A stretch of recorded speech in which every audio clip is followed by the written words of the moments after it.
مدبي متي أخبيرا دونجيناكم مخنياتو أقاطعمي ناي تكنيك شجر سلازرهابنا هنا حجيجن تسافعلنا له نقعد حن متأخي له زاي قالنا أخي سلام دك حلال مريت تجارو كم بيقولكم مسكين وعرونا دعمي إذا مسكين قاش أصل تجبركني خبرتي حوالي هو كم زبل كيو أنا مسكين كلمة 4 وحي أبيلوش تفعلي بناو بدي بمكته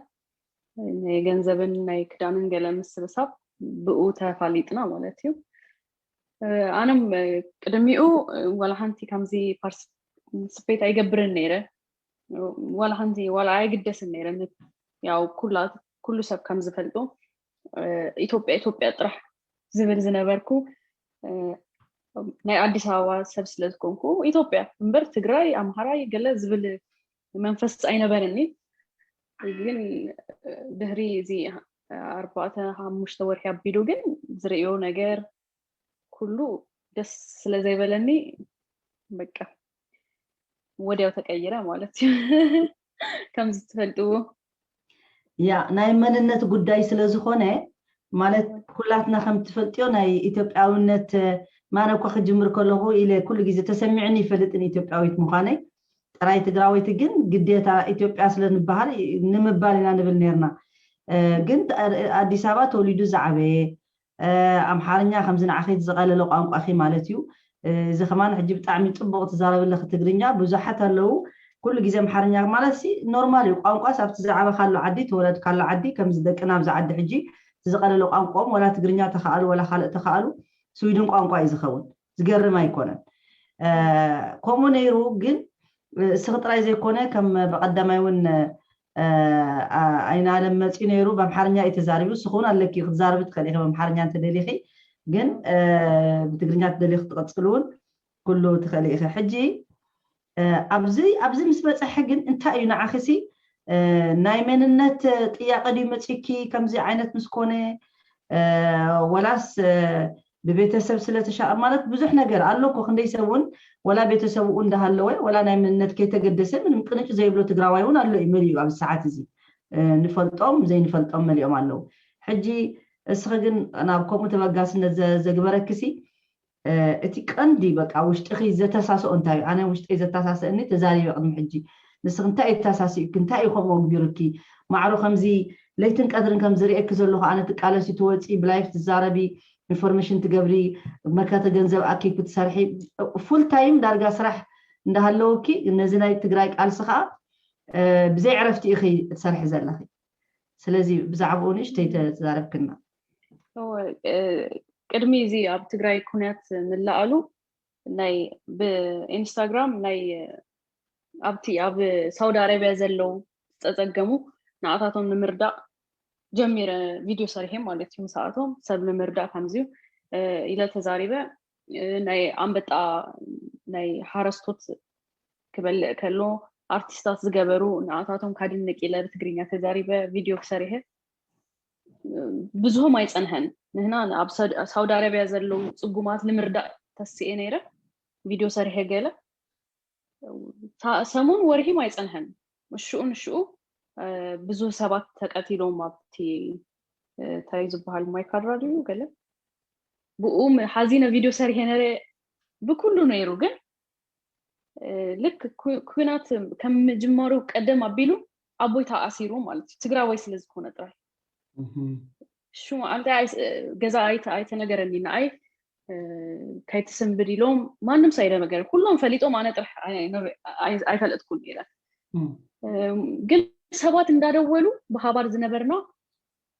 دهان ده أبوكي قال يبلوني هو دهان يدو ولا حنتي تجمله ممكن زي نسوز زنبرلو كتما نيشتي رحك يلو كاب متكل مالتي 100 جالن متر رح كيلو أسوسا مالتي كابون دارولو ليك كاميو كاب كندا قال أنا ده ما يتقدسكم سلامي لي حسيبة ما نماي نجرني أنا ده ما قلت كفيلة كاينة سن بدكي النمبر كامزي إلو مني مالتي وماي بقى عبيد سب مكاني ولا بقى تسمي إني بدنبي شو معلتي نجوه فيديو سريع بقى شو معلتي نمجمرة جزء تقراوي سلازو كونوا لمنتاي يسروا لمنتاي ينقلاتوا عمل العالم تركبوا تجارو نمبتنا نوزع زاد اللي حاجز نقبري لا ناي مجمرة فيديو سريع مالتي شو معلتي تفليت أبدا مكناتهم كامزي كوناتي قصلوا إلى حاسبة يفلتن بقى أبوي سلة عصرني أكوتاتي كلهم سلة عصروا بقوا حزينة مالتي نداس أنا نداك أسأل ماز نجي يأكل إلى مالتي وبقى زريو نقل أزي ناي زرين النت جلا قدي كيكونه أزي ناي ما النتيو تقراوي سلز كونا تراي نكتهل علنا نأسر علنا أنا ولا كالي ولا تقراي عايف للتأمبر أبدمي زلوجن تقراوي النتيو تقراي تبل دمي أزلاتني ولا كأديها كده فوق ناي أمهار دم يكبر له أيقر فنين بك أزي ناي وش تأيو ساب مكان تراح يأكل كلها زي مثلا زرقي زلني زرقي دا ودقوا لي سوق كبل يكلني شو بقى جميرة قالسي مالتي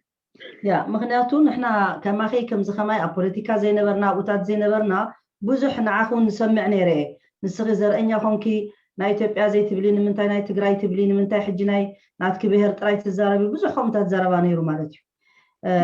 نزي نبعلو سي بزح تملس نيركي اخي حدا فيديوهات كاتاتلو كله محازوت سي انكدو تفلطيهم سبك زنبركي كما يكونوا كونكشن ريليشن زنبره بكل الصغح جنا ابنت بناي امحارا سايدي بزح منالبات محازوت عرفتني يقمت انا مالت قالون كلو خل انديو انا بوغني كان انا ارترا سايدي نيروني حجسي زما ساسل شجر يقاطيمنا كما يقاطيم كنا اخي زغرمكي بزح اب አዲስ አበባ በሃባር አበና በሃባር ትምህርት ቤት ተከና كلهم صرف يجميرهم معي ማለት كلهم በቃ ብሎግ የረዩም ካብ ቤተሰበይ ካብ ትግራይ ካብ አደይ ዝበልጸኒ ነገር የለም ይፈልጥ ኣብ ችግር ያቅሚ ጠዮም ዘለኩ ቤተሰበይ አነ ወጼ ከምዚ ምዝራበይ ናአታቶም ከቢድ ችግር ይዝመጹ ወላ አቦይ ኣብ እስር ቤት ከሎ ይዛረብ ነይረ ግን እዚ ዘሕስበኒ ናይ ቤተሰበይ ጥራሕ ይኮነ ናይ መላ ትግራዋይ ሕመም ሞት ናተይ ሞት ማለት ናይ ቤተሰብ ማለት ነው ሕጂ ደመ እዮም ሓደ ትግራዋይ ከመውት ከሎ አነ ውሽጠይ 100 ጊዜ ይሞታሉ ንኩሉ ትግራዋይ እምበር ንቤተሰበይ ጥራሕ ያስበን መሓዛታ ይገብርልኝ ብዙ ጊዜ ከም ዝበልክዮ ዘረኛ ኣብ አዲስ አበባ ተወለድኪ ካመይ ከም ዝትብሊ ይብሉኒ አይግደስን ኣብ አዲስ አበባ ተወለድኩ ኣብ ሰማይ ተወለድኩ ትግራዋይቲ እየ ምንም ከቀይሮ አይከልን አነ ትግራዋይቲ አነ ወያና እየ በቃ ኩል ጊዜ ዝምልሱ አነ ህወሓቴ በቃ ኩሉ ሰብ ዘይርዶ ኩሉ ትግራዋይ ወያና እዩ ህወሓት እዩ በቃ ምንም ዝነጻጸልስ ነገር የለም ሽም ካምዚ ሳንቲም ካምዚ ገልበጥኪዮ ካምዚ ሳንቲም እዩ ዝቅየር ነገር የለም ስለዚህ አነም ማሐዙተይ ገለ ገብለ ዝብሎ ነገር የለም ሕጂ ዝበልጸኒ አይ ናይ ትግራይ ጉዳይ ጥራሕ እዩ ኩሉ አመላ ዓለም ዘሎ ትግራዋይ ናቴ ቤተሰብ አርከይ ማሐዙተይ ኩሉ ነገር ትግራይ ያ ሕጂ ምበር ብዙሕ ነገር ተባሂለ ይጽሐፈለይ ይጽረፍ ቀደም መጀመሪያ ይሐርቅ ነይረ ለምንታይ ይጻርፉን ይገለል ሕጂ ግን አይግደሰሎምን እኔ ቀዮም ገዲ ፈዮም አለኩ አነ ቃልሰይን ጥራሕ ይዝ ለትግራይ ዝምልከት በላይ ካለከካው ካአቱ አይደልኝ አነ ዝደልይ ለህዝበይ ድምጽ እንኳን ጥራሕ ከመይ ገርና ካብዚ ችግር ነው ዝብል ጥራሕ ይዘሐስበኒ እምበር መሓዛ ገለ ታይ ገብረልይ ዋል ሓንቲ ታይ ኮንኪ ለምንታይ ሎዛ ለምንታይ ከምዚ አይነት ነገር ምዝራብ ጀሚርኪ ጸገምኪ ታይሉ ዝሓትት የለን ጸርፊ ጥራሕ ዝቀድሞ ሰብ ይዘሎ ስለዚህ አና ይግደሰሎ ምን ሳቶም ይጻረፉ አና ስራ ይሰርሕ ማለት ያ እንታይ ዲ መስለኪ ተመጀመርታ ንሕና ጥራይ ንብላዕ ይመስልዎም ነይሩ እቲ ሽግር ክልዓልን ከሎ ከምዚ ኩሉ ግዜ ሓንቲ ናይዞም አብዑር ተፈላለዩ ሕብሪ ዘለዎም አብዑር ትልዓል ታሪኽ አላ ምሽ መስለኪ ሓደ መጺኡ ነታ ሓደ ቅሽሾ ይብሎ ንስኻ ከም ዝተተኸይድ ነርካ ሰብ ከይሪእካ ይብሎ ምነጻጺሎሞም በበይኖም ገይሮሞም ተመብዑር በሓደ ዝነበሩ ምንታይ ክብልዑ ስለ ዝደለይዎም ድሕሪኡ እቲ መጠረሽታ እንታይ ይብል ማለት እዩ እቲ መጠረሽታ ምስ ተበልዐ ኣነ እኮ ሕጂ ኮንኩን ተበሊዐ እቲ ናይ መጀመርታ ክብላዕ ከሎ እየ ተበሊዐ ሽዑ እቶም ካልኦት ኣይግድሰናን እዮም ኢሎም ተእትወና እሱ ንበይ ይበላዕ እዮም ኢሎም نعنا خا حجي تግራይ جونوسايد كوجلا خلو تخلو انጨብጫባይ ኮይኑ ደጋፋይ ኮይኑ ጽቡቕ ኢሉ በቃ በወያነ ከምቲ ዝበልክዮ ወያነ ተባሂሉ ንህዝቢ ትግራይ ከም ወያነ በሙሉኡ እዮም ኣቕሚጦሞ ምክንያቱ ወያነ ነቲ ፓርቲ ጥራይ ዘይኮኑ ሓሳቦም ነቲ ህዝቢ ከጽንትዎ ከም ዝደለዩ እዩ ሓቂ ወፂኡ ማለት እዩ መጀመርታሲ ንሕና ኩላትና ናይ ወያነ ጁንታ ናይ ወያነ ካድሬ ኢኹም ገለ ተባሂልና ሓንቲ ኣክቲቪቲ ዘይነበረና ምንም ርክብ ዘይነበረና ንሕና ማለት እዩ ግን እዚ ናይ ሃገር ወሳንነት ስለዝኾነ ናይ መንነት ስለዝኾነ ግን ክንደይ ድማ መንነቱ ሸይጡ ንኸብዲሉ ክንደይ ዝገብር ክትርኢ ከለኺ ብጣዕሚ ዘድንቐኪ ከማኺ ብዙሕ ኣክቲቭ ኮይኑ ለይትን ቀትርን መናእሰይ ዝሰርሑ ቀንዲ ርኢኺ ኣብቲ ሓደ ሕብረተሰብ ትመንእሰይ እዩ ቀንዲ ማለት ኩሉ ኣገዳስን ድዩ ግን እቲ መንእሰይ ሕድሪ ተቐባሊ ጀነሬሽን ሓድሽ ጀነሬሽን በዓል ስኻትኩም ርኢኺ እቲ ናይ ቅድሚ ሕጂ ኣተሓሳስባ እውን የብልኩምን ተስፋ ይገብር ከምኡ ኣይክኸውንን እዩ ሕጂ ፈሊጥካ እንታይ ኢኻ ትገብር ዘለኻ ዓላማኻ ፈሊጥካ ፈታዊኻ ፈሊጥካ ፀላኢኻ ፈሊጥካ ንምንታይ እዩ ንስኺ ሕጂሲ ትፈትውዮም መሓዙትኪ ዝነበራ ገዲፍኪ ነዛ ንሃገርክን ንህዝብክን ድምፂ ክኸውን ኣለኒ ኢልኪ ወፂኺ መስዋእትነት እንዳኸፈልኪ ኢኺ ኩሉ ሰብ ግን ኣብዚ ቃልሲ ክንሪኦ ከለናስ ከምኡ ዓይነት ኣተሓሳስባ ጥራይ ኣይኮነን ዘለዎ ኣብዚ ቃልሲ ብዙሕ ሰብ ይኽትረኽቢ ክንደይ ዓይነት ሰብ ከም ዝናትኪ ከም ልክዕ ከም ዝናትኪ ኣተሓሳስባ ዝኸይድ የጋጥመኪ ካልእ ተፈላለየ ዓይነት ሰብ ትርእዮ ኣሎ ዶኒ ከመይ ትርእዮ ስኺ ኣብቲ ከይዲ ናይ ቃልሲሲ ንኩላህና ንሓደ ዓላማ እንዲና ንብል ዘለና ግን እንዳፀረየ ክኸይድ እዩ ከምዚ ዓንቶ ሪኢኽዮ ክርዳድ ስርናይ ኣርዮ ዝነበረት ከምኡ እዩ ትግራይ ሕጂ ኩላትና ሓንቲ ትብፅሐና ግን መዓት ጎሓፍ ኣብቲ ውሽጢ እውን ኣብቲ ቃልሲ እውን ኣሎ እዩ ንዓና መሲሉ ብቋንቋና እንዳተዛረበ ናህና ሹም እንዳተጠቐመ ናህና ኬዝ እንዳተጠቐመ ብዙሕ ነገር የጋጥም ከመይ ትርእዮ ብዚ ኸንኢ እንታይ ከንኢ ምኽሪ ትህቢ ነቲ መንእሰይ ተቐላሳይ ከማኺ እንታይ ትብልዮ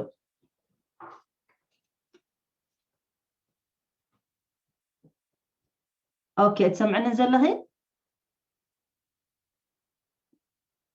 انا متى يقبل اسك خفتي عندنا باخي يا حج خفتيو عتيخي انا ركي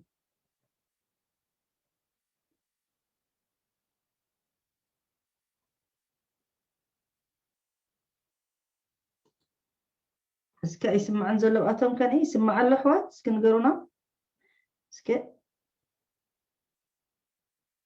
اوكي تسمعني زلخي ابزي سمع لنا اخي زي سمع زلو انا متى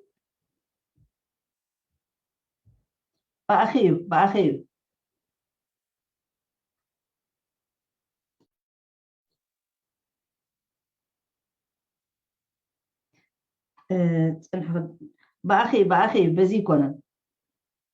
سمع نعيد سمعنا زلخي اوكي ما بقى يكونن لو زي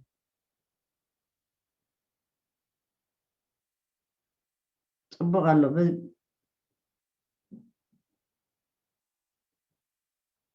እስከሞ እንደገና ክሰደልክሞ እንደገና ኣቲኺ ውፅኢ ፀንሒ ባኺ ባይኮነን ድምፂ ጠፊእዋ እስከ ካልኣይ ኢንቫይት ክሰደልኪ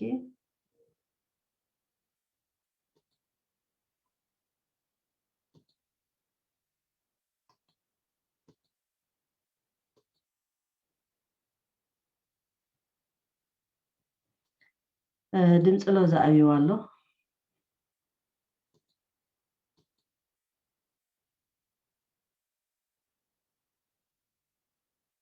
ንሃታ ኣብይዋ ንዓ ኣይትሰምዐንን ዘላ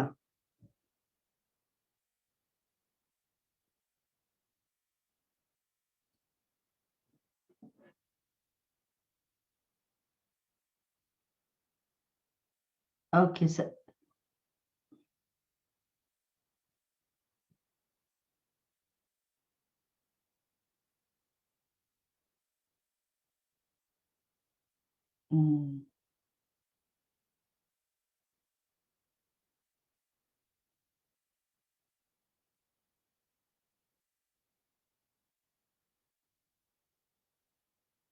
go input كم بحد يسدل كل خطوي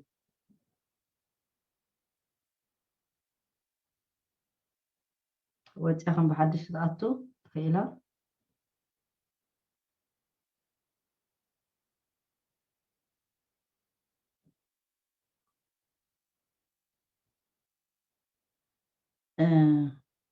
لوزا دمت بأخي تعطي زول الميكروفون كعطو يزلو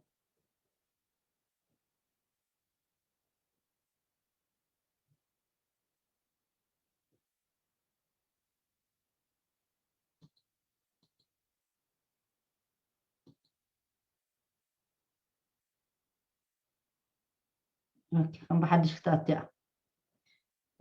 كدولو تخلي اخو محوات نخسعيت اللي سقابت ملس لوزا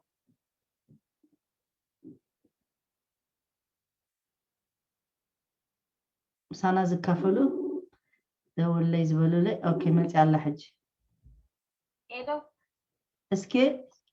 ይቅርታ ሕጂ መጽያምሽ حج ملتي على اوات سلام هيوت بقى متى مليسا نعفي دمس سقابسات ملتي دول اللي لكنيكمو تكاتاتلنا لخي اوكي قرب سمعنا مو قاشا حيزه متي لكم ما تمليسالا دحريو اتويخي ايش زحفتي حاله اوكي حتى يسمع خلنا نركب ولا يسمع خلنا اي سمعكوني سلك بزي አጋጣሚ ስልክ አይትደውሉ ላይ በሞባይል ስለዛረብ ዘለኩ ስለዝኾነ ተጠመሙኒ نعوس سلاز دول الكزلو يا مواني اوكي انا زحتتكو خسي انت حتي تكنيره مسلكي ابتي ابز قالسي كيدس بزح سبيخات زغاطمكا بزح تفعل تحساسبالو تفعل الرأيالو نخلاتنا حنتي اتبصحنا تግራይ ግን نعنا مسيلوم نحنا ቋንቋ خيلوم አውሽጣ አትዮም ብዙሕ ነገር ዝስራሓሎ ኣይጠፋእክን ይስኺ ከመይ ትርእዮ ከመይ ጌርካ ክትቃሎ ሰለ እዚ ጉዳይ ዘለካ ምክንያቱ ብጣዕሚ ዝኸበደና ናይ ታሽሙ ናህና ሽግር ለብዘበን ማለት እዩ ኣምሓሩ ጸላእትና ስለ ዝኾኑ ርሒቆም ስለ ዝኾኑ ካብኣቶም ዝመፀና ቻሌንጅ የለን ትረዲኽኒ ጸላእትና እዮም ግልጽ ጸልኦምን ይገልጹና ኣለዉ ኣብ መንጎ ኣትዮምን ኣብ መንጎ ኣትዮምን ስላበ ክንሕግዘኩም ኢሎም ወላ ገለ ኢሎም ዝገብርዎ ነገር የለን በቲ ካልእ ሳይድ ክትርእዮ ከለኺ ግን እቲ ዝቐትለክን ዝሓርደክን ዘሎ ኣካል ድማ ብካልእ ሳይድ መፅኡ ከዓኒ ንሕና ሓገዝቲና ንሕና ከምዚና ንሕና ከምዚ ብተፈላለየ መልክዕ ዝበሉ እዚ ትበሉ ዘጋጥመና ዘሎ ሽግር ማለት እዩ መዓልታዊ ከመይ ትርእዮ ስኸኒ ብከመይ ጌርካ ኸኒ ትፈትሕዮ ኣለኺ እቲ ሽግር እንታይ ትገብር ኣለኺ ሓሳብ ነቲ ካልእ ብሕልፊ ነቲ ወጣት ብዙሕ መዳናገርቲ ስለ ዘለው ከምዚ ትሕሰቡ ከምዚ ትግበሩ ከምዚ ኢሉ ዝህብ ኣዛሲ ጸላኢኻን ፈታዊኻን ኮይኑ መሲሉ ዝቐርብ ዘሎ ሽግራት ኣሎ እሞ ከመይ ትርእዮ ጽቡቅ ኣለኪ ንሱ እዩ ዝገብድ ሕጂ በምሓርኛ ክገልጽዮ ተደሊኹም ከም በምሓርኛ ግለጽዮ ከምድላይ ከም ትጣዕመክ ንዓኺ ንሱ እዩ ዝከብድ ነገር ጸላኢካ ምፍላጥ ማለት ጠላታችንን ማወቅ አለመቻላችን ነው እንዳልሽው እነዛኞቹ አውቀናቸዋል ኦሬዲ ሊመጡ ሲሉ እንርቃቸዋለን ሲቀርቡን እንርቃቸዋለን ግን ልክ እንደኔና እንዳንቺ ትግርኛ ተናጋሪ የሆኑት ግን ለመለየት በጣም ነው የሚከብደው አዛኝ መስለው እየቀረቡን ከኛ ብዙ ነገር እየወሰዱ ለሌላ የሚያቀብሉ አሉ በጣም ብዙ ማለት ነው ይሄን ነገር ነው ልንረዳ ያልቻልነው አሁን የዋህነት የሚባለው ነገር መተው መቻል አለብን መንቃት ቆቅ መሆን ያለብን በቃ ልክ አንድ አባባል አለ የዋሁን እንደ እርግብ ብልሁን እንደ እባብ ይባላልና ሁላችንም የዋሆች ብንሆንም ብልሆች መሆን አለብን ማን ነው የሚጠቅመን ማን ነው የሚጎዳን የገዛ የራሳችን ቋንቋ ተናጋሪዎችን በጣም ይጎዱናሉ በጣም ማለት ነው ከነሱ መጠንቀቅ አለብን በተለይ ደማችን ያልሆኑ ማለት ነው ያው ከራሳችን ከደማችን የተፈጠሩ አሉ ባንዳዎችን እናቃቸው ግን ብዙዎች አይደሉም ግን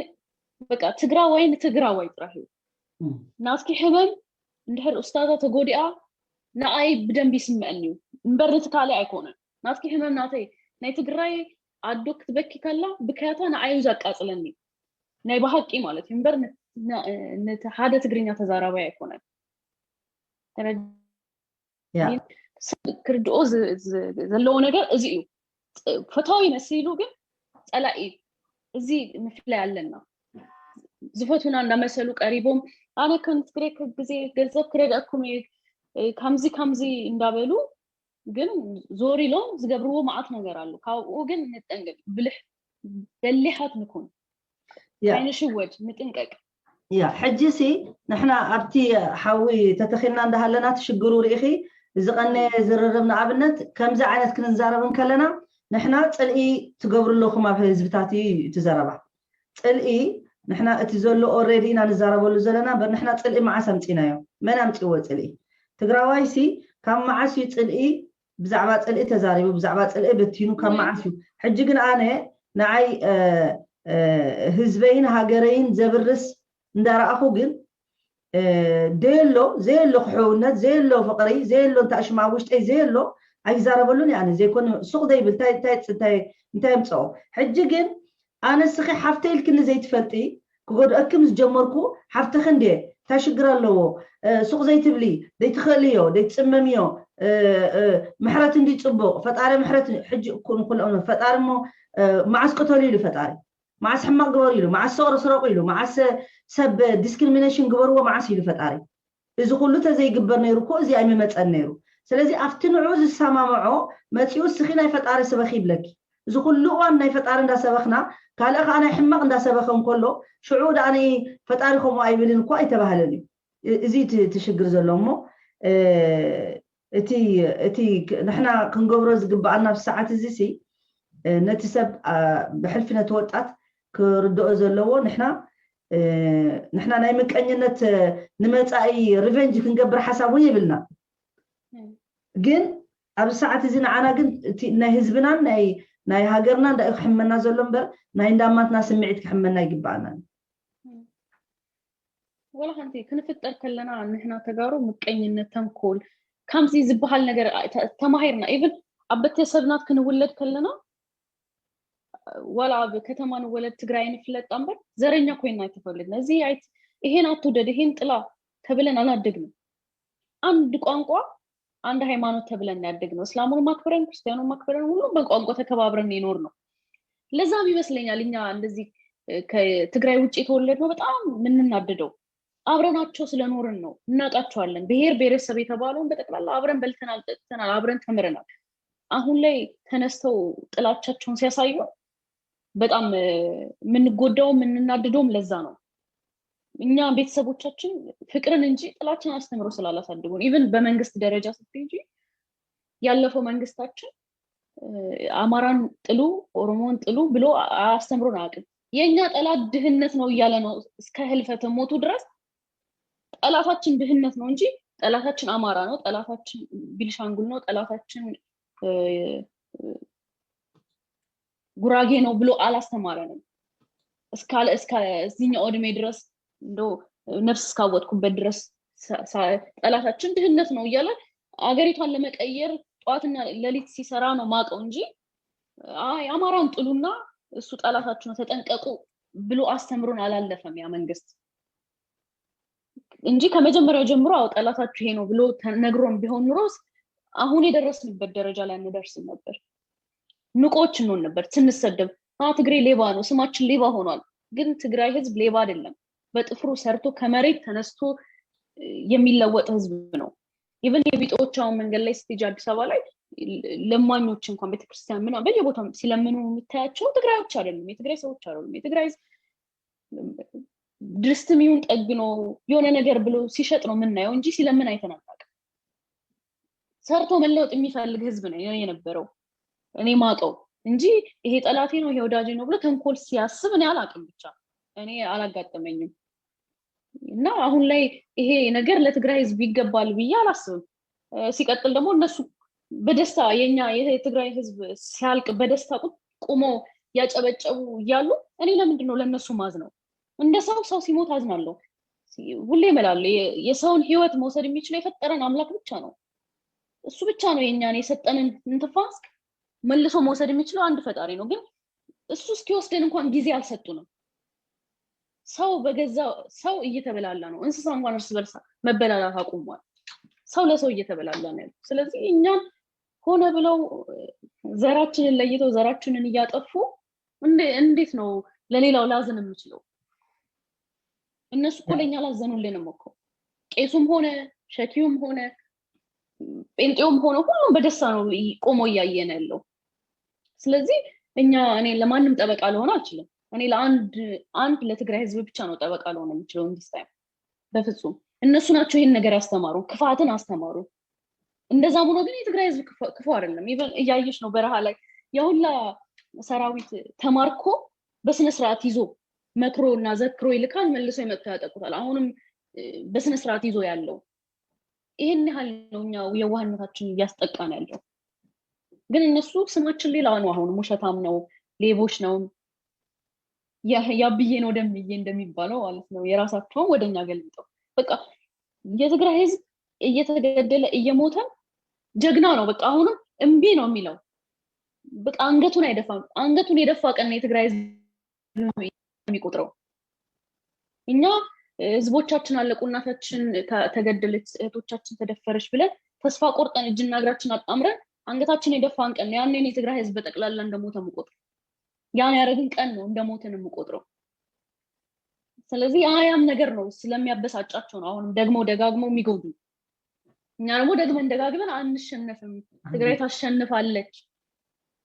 ትግራይ ክልል ሳትሆን ሀገር ናት እያለን ያለ ነው ማለት ነው ያ አሁን ካነሳሽ ደግሞ ሁላችን የተማረኩት ስናይ ሁላችን ወዳችን በጣም መሐኛ አትያና ሕጅኻ ማለት ቶም ተማረኩ ክንሪን ከለናስ ኩሉ ብዙሕ ሰብ ይዝሓዝን ክነግረኪ ብዙሕ ሰብ ይዝቃፀል ምክንያቱ ቤተሰቡ ዘጥፍኡሉ ተማሪኾም ክዳን ኣምፂኦም ሳእኒ ኣምፂኦም ንዕህደሙ ሰብ ብጣዕሚ ተባሳጭ ዘሎ ኢሎም ከብሉ ከለው ብናይ ሕጊ ዓለም ሙሩኽ እንዲሁ ትክክል እዮም ዝገብሩ ዘለው ሕማቕ ኣይገበሩን ግን ንዓና ብጣዕሚ ዝሕመና እዩ ካልኣይ ድማ እዚ ናይ መጠረሽታ ናይ ታሽሙ ዘምፁልና ናይ ትግራይ ሜድያ ሃውስ ናይ ዝቆልዓ ወዲ 10 ክንደይ ዓመት ኢሎም ዘምፁልና በርግጥ ማለት እሱ ምምፅውሲ ደለይዎ ዓላማ ዝሓሰብዎ እንዲዮም ግን ንሕና እዚ ቆልዓ ወዲ 16 መፂ እንዲሁ ንፖለቲካ ክበሃል ከሎ ወይ ድማ ኢሳያስ ዝገብሮ ዘሎ አንደር ኤጅ ወስድ ኣሎ ተባሂሉ እንዲሁ بتفعلي من قد اختقربة تخيليها يدولوا له حرة قبلكم حانت دقيقة سقاب زود تصبيني أبصنحي مسمر صنحي كومو صبغن ديو جن عندنا خاسي وواير إخو مدني يقول عقايو الدنيا في قوة انتايدو كومو ديو ود 10 6 زقط لزلو كومو ديوم دق 5 عامات ديوم قد دفيرو من زلو كماتهم دقنا دين اديتاتنا ندفرا زلوا انت هنقبلينا نحنا اذا قلعه اديونا في قوايلهم عاري كيس غيرهم كلاتهم نعو فيديو قبلوا لزقنايو حزينو مالتيو تنتمنا هنا مناسي كاي حزنو مندو تمنا هنا قلعت كاي حزنو بمجمره درجه ازي قلعه تاي كغبرنا بتغراي مز انبابا حيزكو الل እንዳበለኮ ናይ 16 ወይ ናይ 10 ዓመት ወጣት እንበባ ወይ ስጦታ ከህባ ይመጣል አደይ ከቀትለለይ ሓወይ ከቀትለለይ ሓፍተይ ከቀትለለይ ምሽ መጽዩ መሰረህ ይዙ ይመጽዩ ሕጂ አደይ ናፍቃትኒ አደይ አትናፍቅ ናይ 5 ዓመት ናይ 6 ዓመት ኣብ ቅድሚያ ቀጤሎ እግራ ቀሪጾምዋ ንሳ ተሐዝን ንሱ ከቀትለና ይመጽዩ ንሱ ጸላኢና ወላ 5 ዓመት ይኩን ጸላኢ ሕጂ አደይ ናፍቃትኒ ስለዝበለስ ጓንሐንቲ ከሐዝንላይ ክእልን ያ ምክንያቱም ከቀትለኒ ይመጽዩ حاوي قتل لي حفتك قتل لي ماتي نساتهم حزينو ملنا اليوم ما حزنونا السوق ابتناي ميديا داتا زاربتي حتى قال مطيق زحتو زنبره وي زارب زنبره رايهم موني مسكيناي مرشانن مقتالن ايفلطن غنا ملائكه انا بتعمي حزينك نغرك ان حزب تግራይሲ من يحزنلو من يخغيهلو انا يفلطن አይረዳንንም ቶምናይ ትግራይ ሜዲያ ሃውስ ዝባሃሉ ናይ ትግራይ ሕማምን ቁስልን ዳያም ናኸስምዑና እንደልበር ንሕና እሳቶም ኣብቲ ናይ ባዕሎም ሜድያ ኸይዶም ተደልዮም ኢንተርቪው ይግበርዎም ተማሪኹ ኢሎም ንዓና ሕዘኑሎም እዚኦም ቆልዑትዮም እሞ ፅልኢ ኣይትግበሩ ዓይነት መልእኽቲ እዮም ከብፅሑ ደልዮም ግን ኣይሰ ዝሰምዖም ሰብ የለን ኣብ ሰዓት እዚ ኩሉ ቆሲሉ እዩ ኩሉ ትግራዋይ ቆሲሉ እዩ ዝሰምዖም የለን ሓንቲ ሰዓድል ክንባ ናአተዋጋ ኢሎም ካምጽዎ ከሎ እምቢ እንደህሪሉ አይቀጥልን ናይ ትግራይ ህዝብ ከይደ ማሐዙቴ ዘአክሉ ሰባት ሳይቀጥልን አዴ ከይደስ አይቀጥልን እንደህሪሉ يتعصر ولا يتقتل مش نسو كن تسمامي اش يلو مسيو هاي كيغبر مسيو كزنانو ولا كحمس يكون مسيو نانا كودئنا ስለዚህ ምን ተይዛሐዝመሉ ነው ናብ ትግራይ መሬት መሳሪያ ሒዞም ተግዋላ ተገዲዶም ይኩን ወላ በፈቃደኝነት ኣብ ትግራይ መሬት ካብ ዝረገጹ መሳሪያ ሒዞም ንዓይ ጸላዮት እዮም ካዝነሎም አይከልኒ ወላ ሓንቲ አይነና እንዳራየኩ ምንም ማያውቁት ወንድሞቻችንን እኮ ነው እየገደሉ ያሉ ዛሬም አይተሻል ስንት ወጣት ናቸው ተገለው መንገድ ላይ ተጣሉት ሬና ሀያ ምናምን 25 125 ይሁን 128 አረጋውያን አይናቸው ማየት የማይችል ጆሮአቸው መስማት የማይችል አንድ ቤት ውስጥ አርገው ያቃጠሏቸው ዛሬ የሰማሁት በጣም የሚያሳዝን ነገር ነው እንደዚህ ያደረጉን እኛ ለምንድነው መናዝንላችሁ የትግራይ ህዝብ ማንንም ያዝንለት እኔ አንድ አማራ ሞተ ብዬ ማለቅስ ከሆነ አንድ አማራ አንድ ትግሬ ሞተ ብላ ያለቅስልኛል እንዴ ያለቅስልኝም ወይም አንድ ኤርትራዊ የትግራይ እናት ሞተች ብሎ ካላለቀሰ እኔ ትግራይ የኤርትራ እናት ሞተች ብዬ ላለቅስ ነው ሲጀመር የመጡት እኔ ላጠፉ ነው እናቴ ላጠፉ ነው ታሪኬ ላጠፉ ነው ምንም ላዝንላችሁ አልችልም እነዚህ ሰይጣኖች ናቸው ለሰይጣን በስመ አብ ብለን መስቀል አሳይተን ወይ ቢስሚላህ ብለን ልናባረረው ታጠገባችን ልናረቀው ነው እንጂ የሚገባው ልናመጣው አያስፈልገንም ስለዚህ እነሱም እንደነሱ ስለሆኑ እዛው አይንጡብን ያ ኦኬ ይቅርታ ተጠብልና ኪ ተዛረቢ ክብርት ሓፍተይ ወላ ሓወይ ሃሎ حراي أنا فأخت رئيس الوزراء سمع أخوان كان أنا قال إدوي لنا اوكي مدحري قدوللكي أو ايش أصبيكي تحزل لك اوكي يا سلازي اسكز دور خلقت اليوم كنا اتوم معاتهم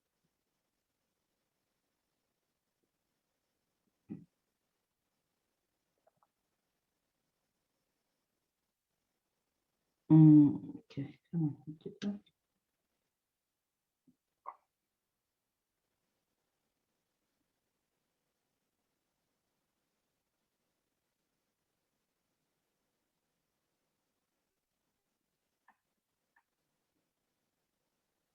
دور لهم اوكي كفت لي حدا حونا له قالوا دولوا لحد لهم اوكي بقى صالح حتى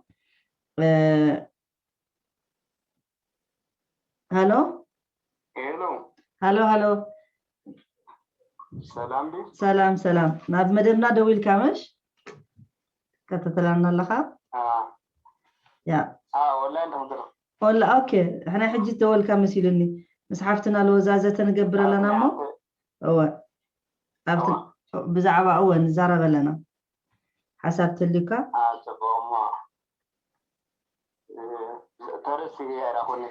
ارستي حجي نزرب له صنحنا سي بزعبه زناي اب مونغو بتي صلايخه بتقتاليخه خوينو حجي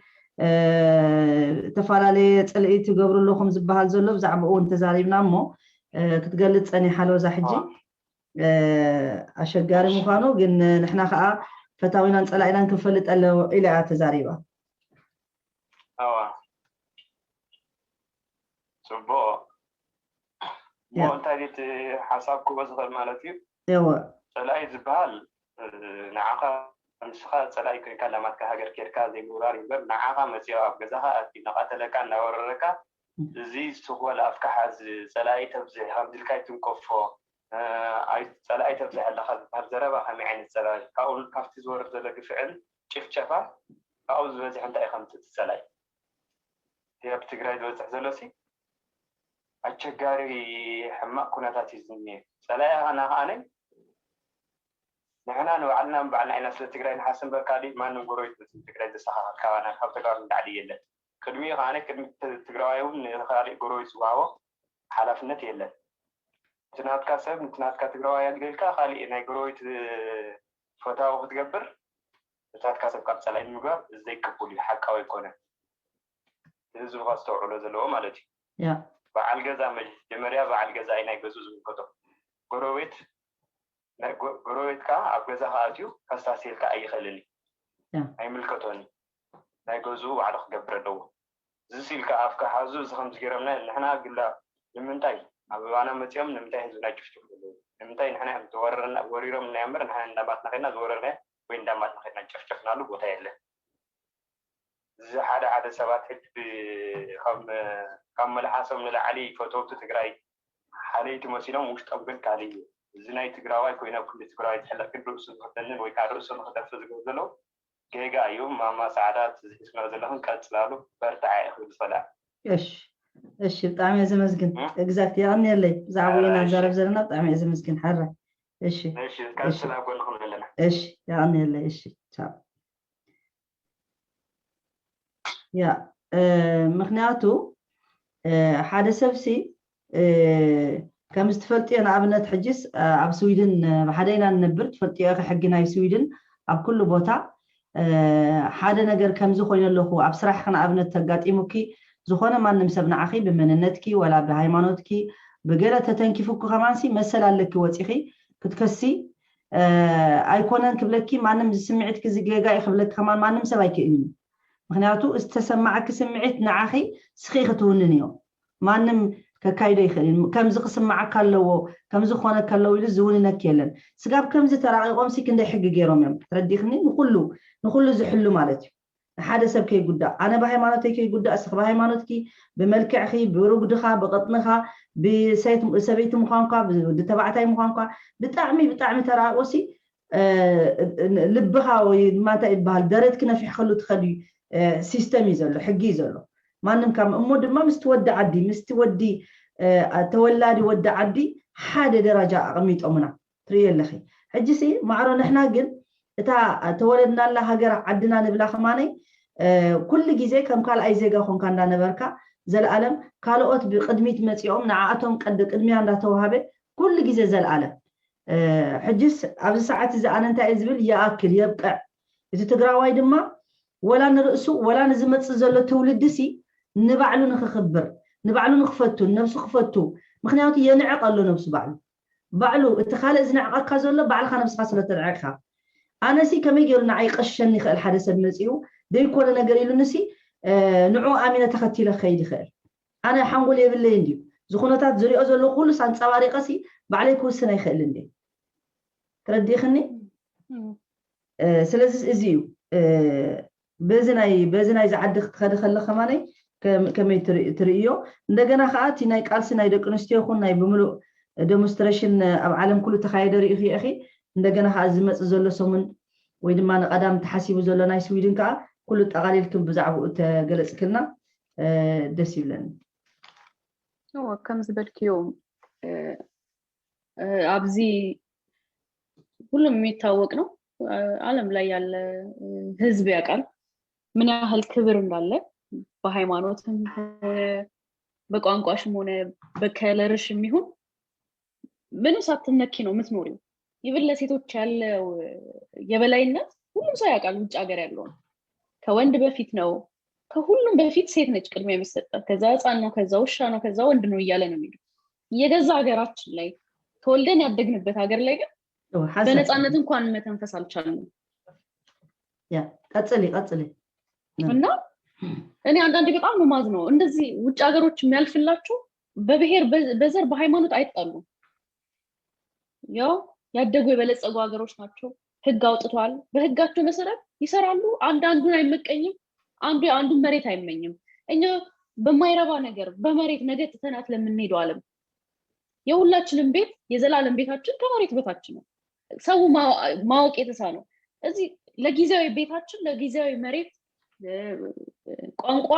ምናምን ተብሎ የሁላ ህዝብ ያልቃል ግን ያደጉት ሀገር ላይ ስትመጪ ይሄ ነገር የለም በጣም የሚያሳዝነው ነገር ማለት ነው እርስ በርስ በቃ ተበላላን ግን ለኛ ይሄ ጦርነት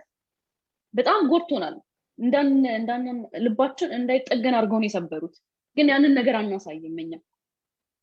ጠንካሮች ነን እግዚአብሔር እንደ ብረት አጠንክሮ ነው የሰራን ለዛ ነው እንጂ ድሮ እጃችንን ሰተን አጣምረን ተቀምጠን ነበር እንደነሱ ሐሳብ ቢሆን ኑሮ ሽንታችንን ሱሪያችን ላይ ይሸናን እሺ ቅርበሉን ብለን እንድንገዛ ነበር የሚያስቡት ግን እንዴ መግዛአቲ አይነ ግዛአንና እንህና አንገዛም ዝገርመት ለዛም ነው እቲ መጀመርታ ድማ ምስ ጀመርናሲ ሱቅ በል ይብሉና ነይሮም ደሓን ጸሎት ግበሩ ዱዓ ግበሩ ዱዓ ክፍታሕ እዩ እንታይ ያለኩም ኮመን ንዓኩም ይብሉ ከለ ነይሮም ኮም ይብሉ ነይሮም ዝም በይ አንቺ ምን አገባሽ ለምንድን ነው የትግራይ ባንዲራ የምትይዙ እኔ መጀመሪያ ትዝ ይለኛል የዛሬ የባለፈው አመት የካቲት አክብረን ስንመጣ ባንዲራ ነበረችኝ እቺ የህወሓት ያላት ትንሿ እሷን ይዤ አሁን ቅድም መግቢያ ብለሽ የከፈትሽውን ዘፈን እሱን እየዘፈን ባንዲራውን ይዤ በቃ ሊበሉኝ ነው የደረሱ በቃ ያልሰደበኝ ሰው የለም አንቺ ዘረኛ በቃ ትግርኛ ከዘፈንሽ ትግርኛ ካወራሽ ዘረኛ ነው የምትባዩ አሁን ከጦርነቱ በፊትም ነው የምልሽ እንዴ ቋንቋችን አይደል እንዴ ምን ያህል ትግራይን እንደሚጠሉ አለማስተዋላችን ያኔ ይገባሻል አማርኛ ሳወራ እንግሊዘኛ ወይ ካወራሽ ወይ ስፔንስ ከሆነ በሌላ ሀገር ሲሆን ሎዛ ጎበዝ ትግርኛ ካወራው ትግርኛ ከጨፈርኩ ወይም ባንዲራ ከያዝኩ በቃ ሎዛ ዘረኛ ተብዬ ተሰድቤያለሁ በጣም ብዙ ጊዜ አጥፊ ቪዲዮሽን ተብዬ አስቢው እንግዲህ ከድሮም ጀምሮ ጥላቻቸው ነበረ ግን እኛ ልናስተውል አልቻልንም ግን እግዚአብሔር አሁን በዚህ በጦርነት ሐሳቡ ማስተዋልን ሰጠን ጠላታችንን ለየንበት ስንዴውን ከእንግርዳድ ለየነው ተለይተን ወተናል እኛው ለዛው ነው ዓለም ላይ ያለው ትግራዋይ ጧት ማታ ደከመኝ ሰለቸኝ ሳይል ወጥቶ ለህዝቡ ድምጽ የሚሆነው ሳይሰለች አስፋልት ላይ የተንከባለላችሁ አንገዛም ስትላል ይሄ መገዛት አይደለም ለመብት ነው ታስታውሻለሽ አንድ ጥቁር አንድ ነጭ ፖሊስ አንገቱ ላይ ቆሞበት ስለገደለው ብቻ ምን ያህል ህዝቡ እንደ ጮኸ መሬት ላይ እንደተንከባለለ መሬት ላይ መንከባለል መሸነፍ አይደለም ለህዝባችን ሰላምን ነው የጠየቅነው እኛ ትርፍ ነገር እኮ አልጠየቅንም እኛ የጠየቅነው ሰላማችንን ስጡን ሀገራችን ወጪልን ብለን በሰላም ነው የጠየቅነው ትርፍ ነገር አልፈለግንም ወይ እነሱ ይሞቱልን እሰሩልን ገደሉልን አላልንም መብታችንን ነው የጠየቅነው ለዛም ነው በወጣነው ሰላማዊ ሰልፍ በተወጣ ቁጥር ፖሊስ አጠገባችን የማይደርሰው በሰላም መብታችንን ጠይቀን በሰላም ወደ ቤታችን እንገባለን ጥልሳና እናስነሳ ምክንያቱም የትግራይ ህዝብ ሰላም ወዳድ ህዝብ ነው ለዛም ነው ለሰላም የሚጮኸው እንጂ ለጸብ አይደለም ወጥቶ አስፋልት ላይ ለመደባደብ አይደለም የሚወጣው ትግስተኞች ነን ግን ማይነካ ነኩ የንብ ቀፎ ስትነኪው እንዴት ነው ንቦቹ ሳትነኪያቸው አይነኩሽም ስለዚህ ቀፎ መተው ነቀነቁና ንቦቹን አስወጧቸው ስለዚህ የወጡት ንቦች ደግሞ ማንንም አይመልሳቸውም ካልተናደፉ አይመለሱም ስለዚህ የኛ ንባችን ንግስቷ ንባችን ትግራይ ናት ስለዚህ ትግራይ ሊነድፍ የመጣ እኛ እንነድፈዋለን እንጂ አንተውም ስለዚህ ዓለም ላይ እየተደረገ ያለው ነገር እኔ እንጃ እኔ ቃላቶቹ ሊያጥሩኛል ይሄው 5 ወር ሙሉ የምለው ነው በቃ ምንም ቃል የለኝ እንደ ሰንሰለት አስተሳሰሩ ማንንም የማይነቀንቀውን ተራራ አደረጉን በቃ እንደ ተራራ ነው የገነቡን ሰንሰለት ነን አሁን ድምጻችን አንድ አይነት ለቅሷችን አንድ አይነት ጩኸታችን ለአንድ ዓላማ ነው የምንጮኸው እሱም ስለ ትግራይ ስለ ንግስት አገራችን ነው የምንጮኸው በቃ ይሄ ስለ ኢትዮጵያ አንፈልግም ስለ ቻይና ጅቡቲ ምናምን አንፈልግም እኛ ትግራይን ብቻ ነው የምንፈልገው የሀገራችን ሰላም ብቻ ነው የምንፈልገው ስለዚህ ዓለም ሁሉ አፍ ያስከፈትን ሆነናል አሁን ስለዚህ በዛ ነገር ጠቅሞናል የጎዳን ነገር ቢበዛም ማለት ነውና ያ አንቺ እንዳልሽው የኛ እንትን ይያሉት አሁን ለሙጣኖች እንደዚህ ራሳቸው እንትን ረሳ አድርጎ ዴሞንስትሬሽን ጀመሩ በተራ የሚል ዘፈን አለና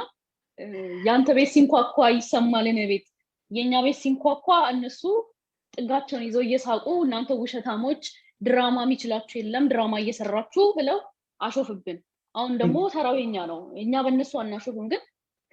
በተራ መጣ ይሄ ድራማ ይሄ ትርኢት አሁን ደግሞ እኛ ነን ተመልካቾቹ ምን ሆነው ሰፊው አዳራሽ ላይ ሆነን እኛ ነን የምንመለከተው ቁስልሽን ይሄ እሳት ነው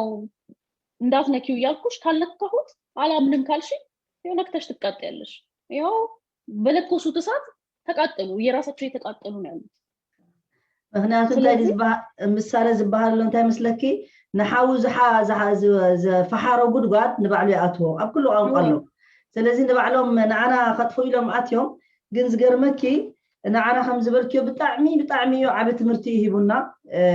ሃገረ ትግራይ ንክትከውን ካልኢኺ በቃ ቁርቢ ተሪፍዋ ዘሎ ምክንያቱ ኩሉ እቲ ሃገር ንባዕሉ ተረዲኪ ኣብ ውሽጥኻ ኢና ቀደም ክኸውን ዘለዎ ቅድምና ብሓቂ ምኳን كل تجراي وعالم ملو هاجر تجراي إزدل حج مانن هاجر تجراي بجاكا باندا بجاكا لطف ناب إرتراخ لطف ناب محرخ لطف إزدل تزي كل تجراي عب ساعات زي صوري تجراي نتجراي إذا حسب نسبة تجراي إذا حسب كله هاجر تجراي ك كسرح زقال الزلو كابز زوات أجن قال على ما زلوهم سبات يوم تردي خني سلازيس بتاعمي نمنتاي دما كل جزء أبت نحنا زي حسبنا يكونن أبت رب زي حسب إزبهال قدم حجي ترديكي نحارنا تجراي لهم من ديموت يوم قبل خلنا يرميهم جن إذا موحدات سبات زبلنا زلوا ريخي عسران شوعتن عمت ديمقراطي سلام معبالة كله حجز فرز زلوا مالتيو بعلاتهم حجي بقفهم ناي ويانا جزء ناي أحد الجزء نافقنا زبلوا جزء مسيو حجي بعلاتهم مليو أب تيك توك أبو مالتي إزري ناي ملس سألي بدري غيرو ملس يقرب لنا كفلتنا تفقينا قال يبدو ملس مسيو حجي كرتا አይገብርን መለሳሁን መጥቶ ከመቃብር እንደ ጌታችን እንደ ኢየሱስ ክርስቶስ ከመቃብር ፈንቅሎ መጥቶ ይቅርታ ያደርግላችሁ ስለዚህ ሁሌም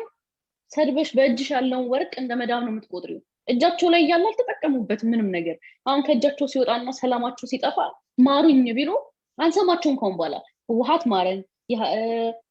ወያኔ ማሪን ትግራይ ማሪን ደብረጽዮን ማሪኝ ቢሉ መስሚያ የለንም ከሆነ በኋላ ፊታችንን አዙረን ራሱ ወደዛች ሀገር አንመለስም ኢቭን መንግስቶቻችን ራሱ በቃ ይቅር እንበልና እንመለስ ቢሉ እኛ ሳልሳይ ወለዶች አንቀበለውም በፍጹም በቃ ዋና አንቀበልም በቃ ራሷን የቻለች በቃ የራሷን የቻለች ትልቅ ሀገር ነው የምናረጋው በአለም ደረጃ ታውቋል በእንጮቹ ራሱ አፋቸው ላይ እንደደስ ይላል ስለ ትግራይ አፋቸው ትግራይ ሲል ራሱ ሲጣፍጥ አፋቸው ነው ዓለም ላይ ታወቀን ህዝቦች ሆነናል አሁን የቱርኪ ምርኪ ሀገር ውስጥ ያለ ሰማ ጆሮን ላይ ተኛ ለኛ አይሞቀንም አይበርደንም መስዋዕትነት ያለ ነው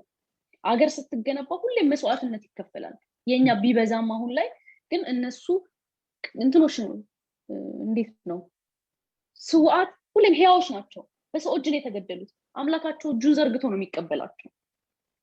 ስለዚህ የነሱ መስዋዕትነት ለኛ ደግሞ ጥንካሬን ጽናትን በአላማችን እንጸና ያደርገናል ሀገራችን እንድናለማ ያደርገናል ወጣቶቹን አሁን ስታይ እንዴት ነው ሁሉም በሚገርምሽ ሁኔታ በቃ አንድ አይነት አስተሳሰብ ኖሮታል ትናንት ወይ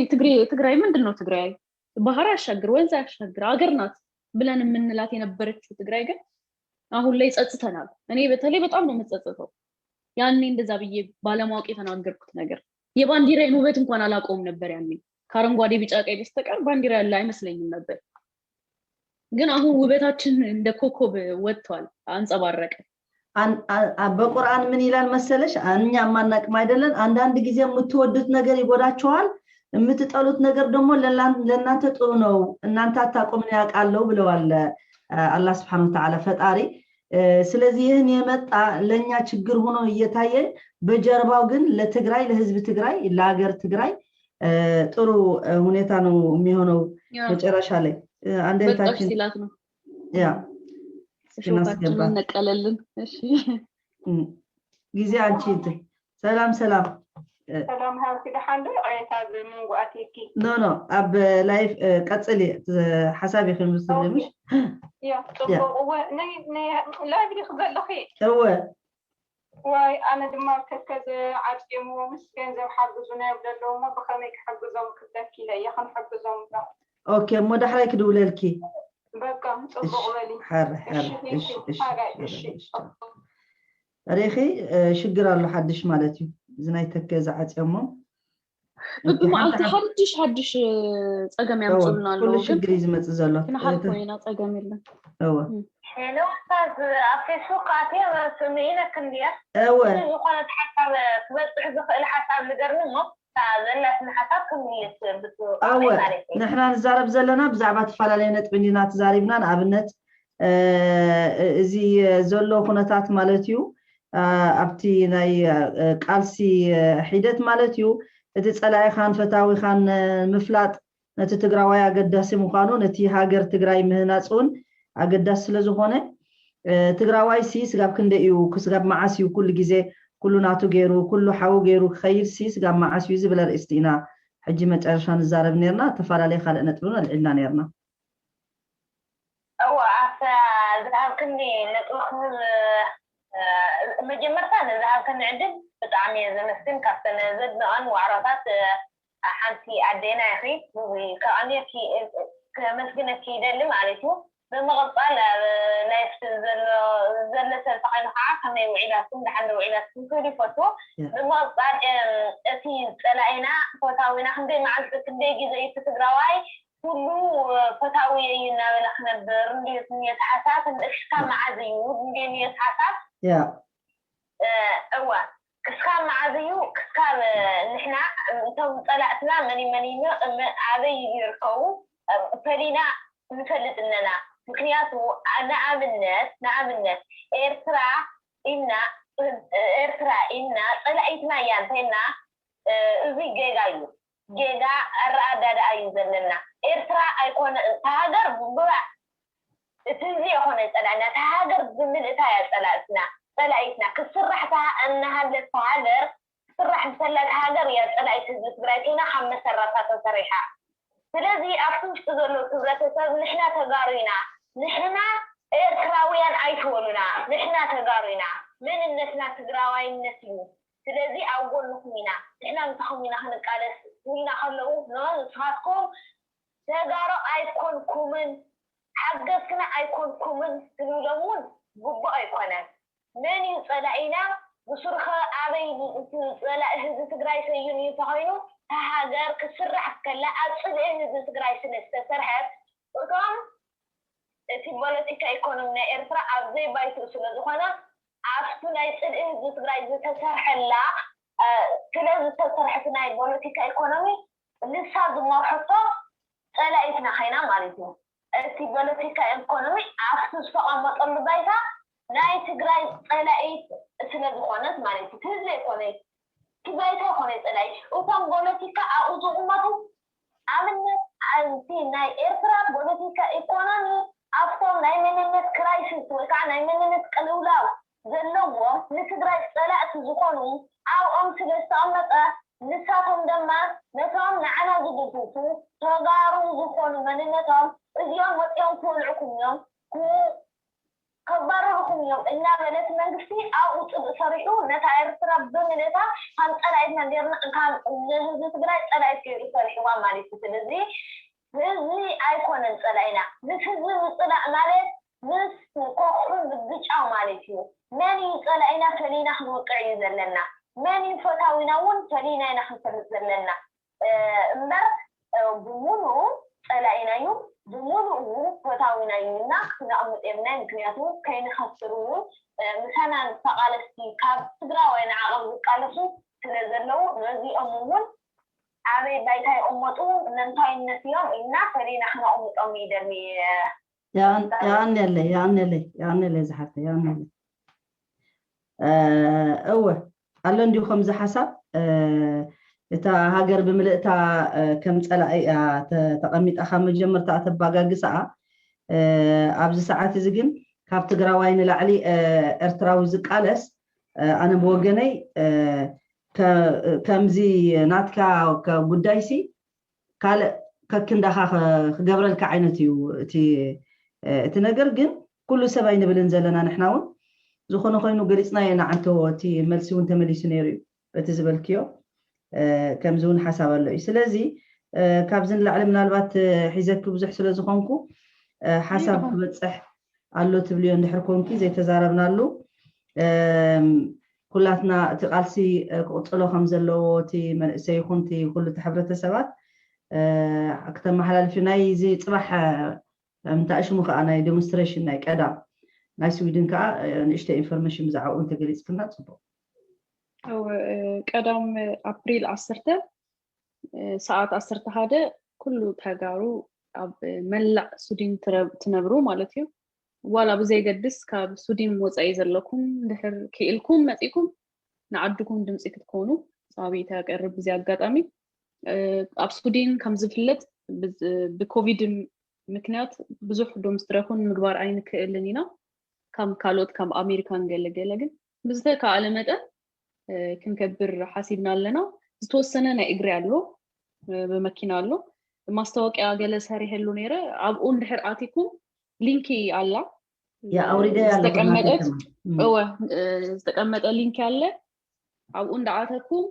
ክንደይ ሰባት በመኪና ትመጹ ክንደይ ሰባት በእግሪ ትመጹ ፎርም አሉ ኣብኡ ዝሙላእ ምልኡ ምክንያቱም ኣብ መንገዲ ወላ ችግር እንድሕር በጽሑ ፖሊስ ገለ መጽኡ ነሱ ምርኣይ ኣለዎ ክንደይ ሰብ ከምት ካብቲ ቅጽ ስለ ከም ዘሎ ማለት እዩ ሴኩሪቲ ክበሃል ማለት እዩ እሞ ኩላትኩም መጽኢኩም ንዓድኩም ድምጽ ክትኮኑ ጻዊት ያቀርብ ሰዓት 11 እዩ ካበይ በጊስና ኣበይ ንወድእ ፎርም ምስተመላኣ ይንገረኩም ማለት እዩ እዚ ሴኩሪቲ ክበሃል ቦታ ሕጃ ይነገለጽን ማለት እዩ ብትካዕልና መጠን ስልክ ቁጥሪ ሞላ ኣሎ ኣብኡ ተቀመጠ ስልክ ቁጥሪ ናይ ትግራይ ባንዲራ ናይ ትግራይ ካርታ ዘለዎ ሁዲ አሎ ቲሸርታት ባንዲራታት ምግዛእ ተደልዩ ኣብኡ ስልክ ቁጥሪ አሎ ብኡ እንዳደወልኩ ጽቡቅ በዓል ከገልጽኪ ሕተትና ናይ ባንዲራ ንሽዑ መዓልቲ ኢሎም ነይሮም ሰባት ካበይ او አሉ ቴሌፎን ነምበር አቡ ዝገደፍኩ ቴሌፎንም አሎ ብኡ እንዳደወልኩም ቲሸርት አሎ ነት ዶምስትሮኩም ተባሂሉ ዝተሰርሐ ሁዲ አሎ ጸሊሚው ብጣዕሚ ደስ ዝብል እዩ ናይ ትግራይ ካርታ ዘለዎ ብድሕሪት ደሞ ከምዚ ኢድ ዘለዎ እምቢ ዝብል ባንዲራ አሎ ቲሸርታት ዝተፈላልዩ ነገራት እንዳደወልኩም ምግዛእ ትክእልኩም ማለት እዩ ባንዲራ ወሲኩም መጥቶም ደም ዝወስዶ ወላ በፖስታ ወላ ከመይ ፖስታ ፋይርክም ኣብዚ ስቶኮልም ስለዝኮነ ይደውሉሞ ኣበይ ተራኪቦም ከመይ ከም ዝገብሩ ይወስዶ ሸያጥቲ ይዘራረቡ ማለት እዩ ኣብዚ ስቶኮልም ስለዝኮነ ወላ ሓንቲ ግዜ ይገድስ ኣብ ካሊ ትነብሩ ዋላ ካብ ስቶኮልም ወፃኢ ዘለኩም ነቲ ዶምስትሮኩን እንድሕር ትመጹ ኮይንኩም ኣብዚ ሙሳብ ትክእሉ ኢኩም እሹ መዓልቲ ምግዛእ ዘይትክእሉ ድማ ብፖስታ ዋላ ክንሰደልኩም ክእሊና ኩላትኩም ጥራህ ንትግራይ ሕጂውን ድምጽኒ ንኩኖ ንህዝብና ቃልስና ጠጠው አይነብል ነይቲን ቀጥሪን ትዊተር ምግባር አይነረስእ ትዊት ግድእንዩ ሕጂ ኩሉን ሰምዑን ሪዮን ዘለና ኣብኡን ኑፈር ሓደ ጸልዓትና አለው ዝጻረፉ ዘይከውን ነገር ዘውጽኡ ንሳቶም ደሞ በሓባር ተሓባቢርና ቶሌና ሪፖርት እንዳገበርና እርምጃ እንወስዳለና በዚ ንቃለስ ኣብ ደገ ዘሎ ይቃለሳሉ ብጣዕሚ ደስ ዝብል እዩ ብጣዕሚ ጽቡቅ ኣብዚ ሓደ ኣብቲ ኮሜንት ጻሓፉ ህግደፍ ይጸላይኹም ህዝቢ ንህዝቢ ይኮነን ኣይተጻሉ ዝብል እዚ ዛረበሉ ዘለና እንዲና دحين بعلنا نفلت إلى من يصلينا من فتاوينا سخاتكم معنا يتنقرنا عليكم بعلنا إلى نفلت صلاتنا من مخان فليتنا بزعوات صلاتنا خن الزاربينا حزبي يكون نزبها لزلو حجي مش رئينا يوم بحبار مس إثيوبيا وان لا بإثيوبيا وان لا بإلترا وان لا بندابلو درفي ولا أوتيوم من قدي من يوتيو زي مالتكو تقرأينا بعالكي قدي ولا تودئي ولا تفئي نهنا تحارقنا لنا بحبارك كونينا عندابل زي تاريا انا زفتولي انا زدلي الله نتغراي زدلي الله يري يالكو بزنا دينا مفتي تزاربوا مالت كدخي دينا مفتي طرح هو شو معالتي سلاماي سلفي عوز اي ما اب كله رينا وصيوم ولا تمالي درفي داراكو نيره هذا ايثيوبياوين هذا التراوين بحبار كوينو كم ارغب እንዳበረና ና ኤልትራኒክ كم رغبي እንዳበረና ና ኢትዮጵያ ንግድ ሰላም ኮይናለና ገለንዝብ ደርፊር ወላ አንተ የተገደስኩን ይኩኑ ደስ ይበሉ ነና አይ ሞቀና ይበርድና አይነ ደልዮ ምንና ኤግዛክት እንታይ ይመስለኪ ስዊድን ክምስሉ ከለው ሓንቲ ኬክሲ ክበልዑ ዋይደልዩ ካቅምጡ ዋይደልዩ ክልቲ አትፈልጥዩ ኸደም ሆላ ኮካን ክበልዓ አይደል ግን ካቅምጥ አይደል ኮማ አይነት ይበቲ ከዕወት በቲ እንታሽሙ በቲ ድማ ንዓና ጸላእቲ ኸይንኸውን ንመጻኢ عنا جل ريومنا دناقر ريومنا احواتنا محازتنا هادينا نمصاي سخاتهم حماقه تحسبون بهالالنا انت عينت حبرتسب كنديدا بالاجنده خمس سرح زلو رايو نحنا دناقر دينا ندحرنا بحقكم خوينو نصانتنا يدلينا ايو مغنياتو ني دينا مفتي خمزيلو تزاير تبايلو عالمونو تزاريبوم نا حزب تግራይ ندحر زحممم خوينو قوم غيرم عالمونو تزاربلو نيرم حدا كلاي دما نعوم دمم نهاتهم يقرتا تحاتيتهم بعد دينا مفتي نهزب تግራይ ግን እንዳጠፈ ግን ይቅርታ ይተሐተተሉ ስለዚህ በምንታይ ሚዛኒው እዚ ጸለይት በትና ጥሉ ዘለهم እዚኦም ንባዕሎም ህግደፍዮም ቀዳማይ ነገር هو مشرفت هجي ززاربو زلو دغاغيمو حجون تግራይ አጠፋተኛ እንዳበለ ይኮ ዘለው እስካም ሕጂ ጁንታ ህወሓት ካም ዱቄት ተበቲኑ ካም ሕሩጭ በቲነዮ ገለ ይብላሉ ንሱ ዘይ ፎቶ ንሱ እንኳን ስለሞታችሁ ስለሞቱት ወጣቶች ሴቶች እናቶች በጣም ነው ማዝነው እንኳን ብሎ እንኳን አንድ እኮ አልተናገረም አሁንም እኮ ትግራይን ነው ጠላት እያደረገ ያለው አሁንም እኮ እኛ ነው ህወሓት እኮ ዱቄቱ ነው ተበትኗል የሶስት ወር ማይፈጅብን እንደዚህ በቃ እሱ ሲጀመር አይደንቲቲ ክራይስት አለበት ማንነቱ ጠፍቶበታል የሚናገረውን ራሱ አያውቅም በጣም መቀባጣጠር ውስጥ ነው ያለው አንዴ እግዚአብሔር የፈጠረልንን ውሃ ለምን እንገድባለን በእግራችን እንሂድ መኪና ምን ያደርጋል አሁን ይሄ ምንድነው እኔ ለልጄ ማውራላት ተረት ላይ እንኳን እንደዚህ አይነት ጽሁፍ የለም እኮ እውነቴን እኮ ነው ሶጋ የምናነበው ለህፃናት የምናነበው መጽሐፍ ላይ ራሱ እሱ የሚናገራቸው ቃላቶች ራሱ የለም ሰውን እግዚአብሔር ሰውን ግደሉ ብሏል እንዴ ይሄን አያወግዝም ኃጢያት ነው ውሃን ገድቦ እርሻ ማልማት ግድቦ የሆነ ነገር መስኖ ማድረግ ኃጢያት ነው አለ መኪና መሄድም ኃጢያት እኮ ብሏል ኃጢያት ነው አየር መጠቀ በአየር መሄድና ድሮን አምጥተህ ሰው መደብደብ ግን ኃጢያት አይደለም ንጹህ ነው የወጣቶችን የንጹሃንን ደም መገደብና እንደ ጎርፍ ማጉረፍ ግን ጽድቅ ነው ለሱ እሱ የማንነቱ ተምታቶበታል የሚያወራውን አያውቅም ሰው እኮ ሊሞት ሲል ያቅበዘብዟል ቅብዝብዝ አርጎታል በቃ የሚያረጋውን አሳጥቶታል የሱ አጨብጫቢዎችም አብረው ልክ እንደዛ ተቅበዝብዟል ያሉት እኛ ትግራይን ወዳለን ለትግራይ ሰላም አብረን እንሰራለን የሚል አናባረርም እጃችን ዘርተን እንቀበላለን ግን እኛን ከሚወደን ይልቅ የሚጠላን ነው የሚበዛው ትንሽ ኦሮሚያዎቹ አይተናል ሲያትል ላይ ያረጉት ነገር በጣም እውነት እንባዩን ላይ ያስመጡኝ ባንዲራቸውን አንጥፈው ሰላት ሰገዱ ቁመው ጠበቁ አብረው ወጡ እነሱ ከኛ ጋር ከመጀመሪያው ጀምሮ አሉበት አያቸዋለሁ በብዛት እነሱ ያሉበት አሉት በጣም ብዙ የነሱ ህመም ያመናል አሁን በቀደም የተደረገው ከመኪና አስወጥተው የታመመ ሰው አስወጥተው እንደዛ ማረጋቸው ይሄ በጣም እኔ እንጃ ልክ ትግራይ ላይ ወጣቶቹን በጥይት ምታው ካልሆነ እኔ ልምጣ ነው እነሱ ኦሮሚያዎችን ደግሞ ውጋው ካልሆነ እኔ ልውጋው አይነት በጣም የሁለታችንም የጋራ ጠላት ማን እንደሆነ በደንብ የታወቀ ሆኗል አሁን ላይ ኤርትራ ወታደርም ገብተዋል እዛ አሁን ትግራይ የተደረገ ዛም ራሱ ለነሱም እኛ ድምጽ መሆን አለብን ምክንያቱም እኛ ለተበደለ ህዝብ ሁሌ ድምጽ እንሆናለን ለማንም ኩፋ አንመኝም ጠላቶችን ግን ጸላእትና ግን ቅርታ በአማርኛ ረስዒዮ እስከ ስለተዛረብኪ አማርኛ አና አይዛረብ ነው ንዓቶም ድምጽهم ኮኖም አለና ከመጀመርታውን ተሐባቢሮም ናይም ብዙሓት ምሳና ድምጽ ተጠው ኢሎም ዮም ተዛሪቦም ናይም ኣብ ትዊተር ብዙሓት ምሁራት እዚ አክቲቪስት ናይ አክቲቪስት ጥራይ ዘይኮነ ኣብ ካልኦት ግን ርኢናዮም ኢና ኣፎም ሒዞም ዮም ንናይ ባዕሎም ጉዳይ ላይ ዘካይዱ ዘሎም በር ንዓና ኢሎም ኣይኮነን ሓደ ካልኣይ ድማ ንሕና ድሕሪ ሕጂ ኣነ ብወገነይ ንማንም ዝውክል ሰብ ኣይኮንኩን ንነፍሰይ ጥራይ ዝውክል ማንም ሕብረተሰብ ማንም ታሽሙ ስለዘይኮነ ሓቅን እዩ ንድሕሪ ዝምለሰሉ የብለይና ኣብትናተ አይዲዮሎጂ ክድግፎ ዝደለየ ደግፎ ዘይደግፎ ከምድላዩ ግን ኣነ እቲ ሕብረተሰብ ትግራይ ካብ ሕጂ ከምቲ ቀደም ዝነበሮ ልቡን ዓዱን ሃገሩን ከፊቱ ተበሊዑ ዘሎ ንመጻውን ከም ክብላዕ ስለ ዘይደሊ ክንነቀሐለና ክንጥንቀቀለና ኣስተውዕል ትግራዋይ ከስተውዕል ኣለዎ እዚ ክፍኣት ተንኮል ብውሽጢ ዝለመደ ህዝቢ ንዓና ስለ ዘይምጥነና ስለ ከምኡ ስለ ዘይኮና ናይ ግድን ሜካኒዝም ክንመሃር ኣለና ሕጂ ከመይ ጌርና ክንመምዮን ምስናትና ሕማቅናትና ይሕሸና ናትና ኣነ ትሕማቅ ናትና ይሕሸና ባንዳ ኮይኖም ከማነይ ዝምለሱ ባንዳታቱን ኣለው እዮም ምክንያቱ ኣፍቲ ዝሕመም ሰዓት ምስ መፀ መጠረሹ ዓዶምን ህዝቦምን እዚኣቶም ግን ይጥፋእ ይደምሰስ ይጨፍለቅ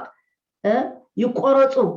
ይደፈራ ዝበሃል ቃላት እንዳተጠቀሙ ስጋብ ሕጂ ንሕና ኣይንድቅስና በዚ ታሪክም ክጽሓፍዩ ክምዝገብዩ እዚ ታሪክ እዚ ዝድምሰስ ዝርሳዕ ነገር ኣይኮነን እዩ ምክንያቱ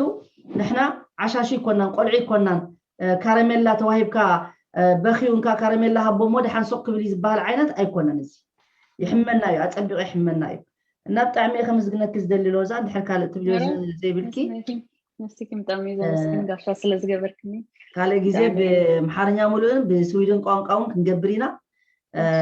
كمسبع على أين عالم كالة أوتون تسويعنا كالة بروجرام كنجبرينا أتصل له هو بزي أقاطعمي أين عالم أيني روبيلن أبيلن الله كالي ما نلعب بزي أبسودين كالة توم الله كلاتنا خمزي وزينا نزارب زلنا بزح الله وزيهم مزراب زدليو جن زي كألو